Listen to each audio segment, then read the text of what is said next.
ಪ್ರಶ್ನೆ 1. ಬಾಲ್ಯದಲ್ಲಿ ಲೇಖಕರು ಭಯವಾದಾಗ ಯಾವ ಮಂತ್ರವನ್ನು ಹೇಳಿಕೊಳ್ಳುತ್ತಿದ್ದರು? ಉತ್ತರ.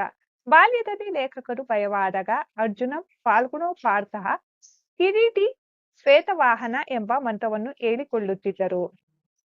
ಪ್ರಶ್ನೆ 2. ಲೇಖಕರ ಮೊದಲ ವಿದ್ಯಾಗುರು ಯಾರು? ಉತ್ತರ. ಲೇಖಕರ ಮೊದಲ ವಿದ್ಯಾಗುರು ಅಂದರೆ ಅಮ್ಮ. 3. ಸಣ್ಣ ಗುಳಿಯೊಳಗಿನ ಕಪ್ಪು ಹುಳುವನ್ನು ಯಾವ ಹೆಸರಿನಿಂದ ಕರೆಯುತ್ತಾರೆ? ಉತ್ತರ. ಸಣ್ಣ ಹುಲಿಯೊಳಗಿನ ಕಪ್ಪು ಹುಳುವನ್ನು ಕರ್ಣಾದೇವಿ ಗುಬ್ಬಿ ಹೆಸರಿನಿಂದ ಕರೆಯುತ್ತಾರೆ. ಪ್ರಶ್ನೆ 4. ಲೇಖಕರ ಬಾಲ್ಯದ ಪುನರಾವರ್ತಿತ ದೈನಿಕ ಯಾವುದಾಗಿತ್ತು? ಉತ್ತರ. ಇವತ್ತು ಮೇಷ್ಟಿಗೆ ಜ್ವರ ಬರಲಿ ದೇವರೇ ಎಂದು ಮನಸ್ಸಿನಲ್ಲೇ ಪ್ರಾರ್ಥಿಸುತ್ತಾ ಇರುವುದೇ ಲೇಖಕರ ಬಾಲ್ಯದ ಪುನರಾವರ್ತಿತ ದೈನಿಕವಾಗಿತ್ತು. ಪ್ರಶ್ನೆ 5. ತಿಂಗಳಿಗೊಮ್ಮೆ ಕಾಫಿ ಬೀಜವನ್ನು ತಂದು ಕೊಡುತ್ತಿದ್ದವರು ಯಾರು? ಉತ್ತರ. ತಿಂಗಳಿಗೊಮ್ಮೆ ಕಾಫಿ ಬೀಜವನ್ನು ಬ್ಯಾರಿ ಒಬ್ಬರು